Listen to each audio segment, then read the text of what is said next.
अस्सलाम वालेकुम जी, उम्मीद करता हूँ आप सब खैरियत से होंगे। पाक कम्युनिटीज़ के यूट्यूब चैनल में आप सबको खुशामदीद कहते हैं। ये वीडियो मेरी काले चने के ऊपर है। इस वीडियो में हम काले चने की मंदा तेज़ी को के बारे में तफ़सीलन गुफ्तगू करेंगे। कुछ मंदे के भी फैक्टर्स हैं, कुछ तेज़ी के भी फैक्टर्स हैं। वीडियो एंड तक ज़रूर देखिएगा और अगर आपने हमारा यूट्यूब चैनल सब्सक्राइब नहीं किया हुआ तो सब्सक्राइब कर लें। आगे इस तरह की मज़ीद और वीडियो भी दूसरे प्रोडक्ट्स के बारे में आती रहेंगी। काले चने की तेज़ी के हवाले से बात करते हैं। तकरीबन पूरा 1 साल हो गया है। पिछले साल अक्टूबर में तकरीबन काला चना नीचे 140 तक रेट रह गया था और अभी काला चना जो है वो सितंबर में 312-15 रेट ऊपर देखा है। तो एक अच्छी तेज़ी देखने में आई है काले चने में पिछले 1 साल में। अब यहाँ पे काफ़ी सारे फैक्टर्स के ऊपर बात करेंगे। एक तो देखें काला चना जो मेन तेज़ी की वजूहात थी, पहले 140 के लेवल पे हमने लोगों को कहा कि वहाँ पे माल ख़रीदें या अगर किसी के पास है तो वो होल्ड करें। उसकी वजह ये थी कि काला चना पड़ते से 20-30 रुपए नीचे था। फिर उसके बाद जब मार्केट पड़ते के बराबर आ गई, फिर इंडिया ने ड्यूटी हटा दी। वहाँ पे हमने लोगों को कहा कि हमें इंटरनेशनल मार्केट में $100-150 की तेज़ी लगती है, तो आप जो है वो $150 के दरमियान इतनी रेंज में रह गए, यानी कि 185, 90, 195, 200, 205 जिन रेटों में लोगों ने खरीदे हैं, 225, 30, 35 में हम लोगों ने फर्स्ट में जाके बेच दिए। अब वहाँ पे बेचने की भी एक वजह थी। हमारा ये ख़्याल था कि मार्केट चूँकि यकदम 1 महीने में 30-35 रुपए पड़ गए हैं, तो इसके अंदर थोड़ी-सी करेक्शन आ सकती है। हमारा ये ज़हन था, लेकिन हम वहाँ पे कंप्लीटली रॉन्ग हो गए और मार्केट 235 से 255 चली गई। मार्केट यानी कि ठंडा होने का मार्केट ने नाम ही नहीं लिया। फिर उसके बाद जब मार्केट दोबारा 255 पे आ गई, तो थोड़ा बहुत हल्की-फुल्की करेक्शन आई। ख़ैर वहाँ पे अर्ली ऑन जून में जिन लोगों ने लिए थे सौदे, वो इंडिया की मार्केट जो ड्यूटी हटाने की वजह से काफ़ी तेज़ हो गई और बुकिंग में जो है वो जहाँ $150 की तेज़ी लगती थी, वहाँ 200, 250, $300 की तेज़ी हो गई। अब जो जून में सौदे लोगों ने बुकिंग में लिए थे, वो रीसेल में उनको 100-100, $200 बगैर पैसे लगा के मिल रहे थे, तो उन्होंने बाद में रीसेल भी कर दिए काफ़ी सारे माल। बाकी जो माल तंज़ानिया के जून में वाले यहाँ पे आए हैं, वो उन मालों में नमी थी, गीले थे। एक्चुअल जो तंज़ानिया के माल जुलाई-अगस्त शिपमेंट के होते हैं, वो तकरीबन 15 सितंबर के बाद ही आने थे। ओवरऑल फिर 260 में हमारे काफ़ी सारे मेंबर्स हैं, वो दोबारा काले चने की ट्रेडिंग में एंटर हो गए। 260 वाले हमने दोबारा जो है वो ₹300 के लेवल पे बेचे। तो 2 एक बहुत अच्छी ट्रेड मिली है 30-30, 40-40 रुपए की। तो मेरा ज़ाती ये ख़्याल है कि देखिए मैक्सिमम हम लोगों ने कवर कर लिया। अब 100% कवर करने के चक्करों में ये भी मुमकिन हो सकता है कि जितने कमाए हैं उतने ही देने पड़ जाएँ। एक छोटी-सी आपको मिसाल दूँगा कि पिछले साल चीनी जब 160 रुपए किलो थी, हम लोगों को यही कहते थे कि काला चना और चीनी जो है वो यहाँ पे नफ़ा भी पक्का करना चाहिए, मार्केट भी तेज़ है, लेकिन नफ़ा भी पक्का करना चाहिए। अब उसमें हमने लोगों को 160 में 165 में जब सौदे बिकवाए, मार्केट 175 हो गई, तो लोग हमें आके कहते थे जी आपने हमें कहा है कि आप चीनी में नफ़ा पक्का करें, हमने नफ़ा पक्का कर लिया, 10 रुपए की तेज़ी आ गई है। तो हम उनको यही कहते थे यार कि हम आखिरी रेट तक तो नहीं जा सकते हैं।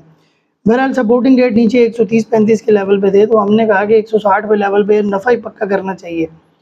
देखिए हमारी एक लिमिटेशंस है और हम उन्हीं लिमिटेशंस के अंदर रहकर ही लोगों को गाइडलाइन देते हैं। फिर लोगों ने बाद में 175 में चीनियाँ खरीद ली और जिन लोगों ने पिछले साल 175 में चीनियाँ खरीदी हैं, उनका अभी नामो-निशान ही नहीं है। अभी तक वो जो है वो बड़े लॉस में है।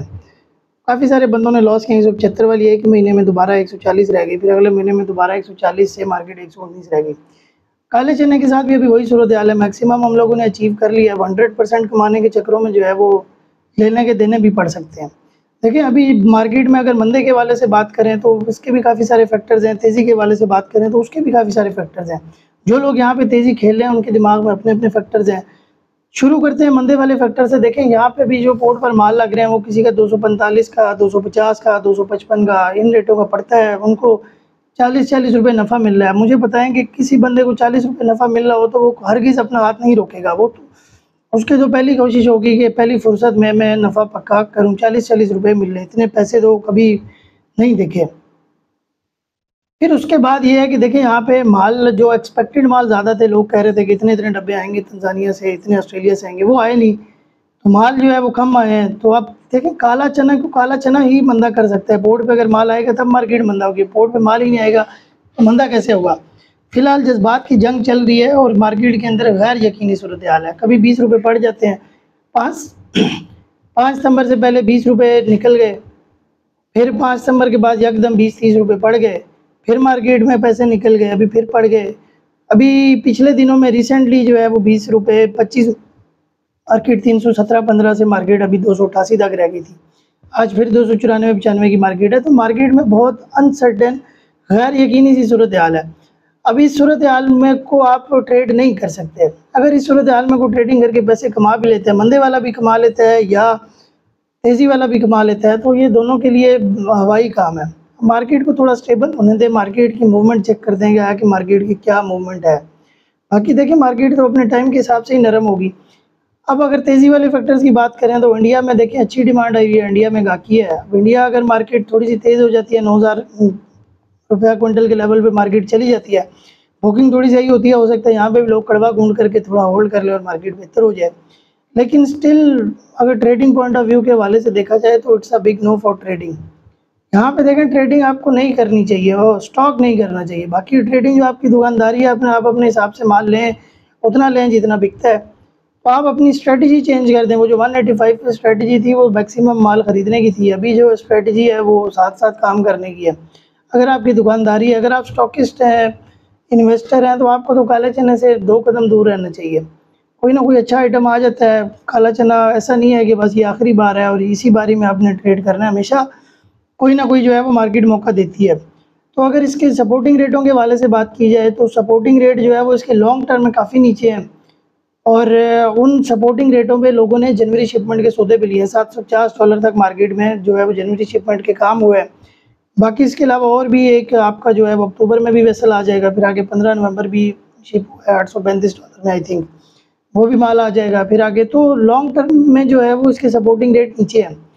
बाकी मंदे का एक और फैक्टर भी है कि ऑस्ट्रेलिया की क्रॉप जो है वो बम्पर है, वो धड़ाधड़ आगे फॉरवर्ड शिपमेंट में माल बेची जा रहे हैं। सारी बात है, जिसने $750 में लिया है उसको किसी ना किसी ने बेचा है, तभी लिया है ना उसने। तो आगे अगर ये भी मुमकिन है कि जब $750 का लेवल आए तो यहाँ पे मार्केट जो है वो अभी एम्प्टी है, वहाँ पे उस वक्त हो सकता है लोकल मार्केट भी भरी हो।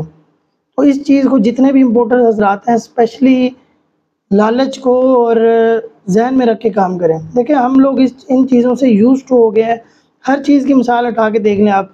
येलो पीस की आपको मिसाल दूंगा, $385 में सौदा हुआ है जहाज़ का और अभी मार्केट $385 से भी नीचे बिक रही है। फिर पहले $410 का हुआ, फिर $410 से भी नीचे बिक रही थी, अभी $385 से भी नीचे बिक रही है। फिर इसी तरह माश की मिसाल ले लें। सारा साल ट्रेडर्स ने माश के अंदर इतने अच्छे पैसे कमाए, 2-2 हज़ार रुपया पैरिटीज पड़ते से ऊपर बिकता रहा है। लेकिन आप मेरी मार्च की पिछली वीडियो उठा के देख लें, उन वीडियो में मैंने कहा था कि हाँ 2,000 रुपया मन मार्केट ऊपर है, किसी टाइम भी माल ज़्यादा आएंगे तो यहाँ पे 1,000 रुपया नीचे भी मिल रही होगी। और ऐसा ही हुआ है, जो लोग 16,000 साढ़े 16,000 रुपये लेवल पे निकल गए थे वो अभी मार्केट जो है वो पड़ते से भी 1,000 रुपया नीचे चली गई थी। मार्च में, येलो पीस में, मसूर में भी माल नीचे ही बिक रहे हैं, कोई मज़ेदारी तो नहीं है। तो ये चीज़ देखें, ग्रीड एंड फियर इंडेक्स होता है। अभी इंपोर्टर्स को इतने पैसे मिल रहे हैं, लोग माल बुक करवा के लेके आएंगे, ऐसा नहीं है कि माल बुक होके ना आए। तो इन सारे फैक्टर्स को मद्देनज़र रख कर काम करना पड़ता है, स्मार्ट ट्रेडिंग से काम करना पड़ता है। 100% कभी भी कवर करने के लिए मत जाए, मैक्सिमम कवर कर लिए शुक्र अल्हम्दुलिल्लाह। वेट एंड वॉच करें, मार्केट स्टेबल होने दें, फिर इंशाल्लाह दोबारा री एंट्रीज कर लेंगे। यहाँ से मंदा तेज़ी निकालना जो है वो बेमायनी है। ठीक है, दोनों पॉसिबिलिटीज़ हैं, मल्टीपल देखें, टक्कर का मुकाबला है। मंदे वाले भी पूरा जोर लगा रहे हैं, तेज़ी वाले भी पूरा जोर लगा रहे हैं। मैं एक मार्केट में जो है वो एनालिस्ट हूँ और मैं एक बिज़नेस कंसल्टेंट हूँ। मेरा ये काम नहीं है कि मार्केट में मैं किसी एक बाइसिंग करके बंदे वाले के साथ हो जाऊँ या जो है वो बाइसिंग करके तेज़ी वालों के साथ हो जाऊँ। मेरे जो फैक्ट्स एंड फिगर्स हैं, मेरा काम है वो आप लोगों को बताना। बाकी जहाँ पे मुझे ट्रेडिंग की समझ आएगी इंशाल्लाह दोबारा से री एंट्रीज करवा देंगे। और अगर आप इस तरह की मज़ीद मालूमाती वीडियोज़ देखना चाहते हैं तो हमारा यूट्यूब चैनल सब्सक्राइब कर लें। और हम वीडियोज़ कभी कभी जो है वो अपनी मार्केटिंग पर्पसेस के लिए बनाते हैं, बाकी मुकम्मल गाइडलाइन जो है वो सिर्फ हमारे पेड मेंबर्स के लिए है। मिलते हैं अगली वीडियो में, तब तक के लिए अपना ख्याल रखिएगा। खुदा हाफ़िज़।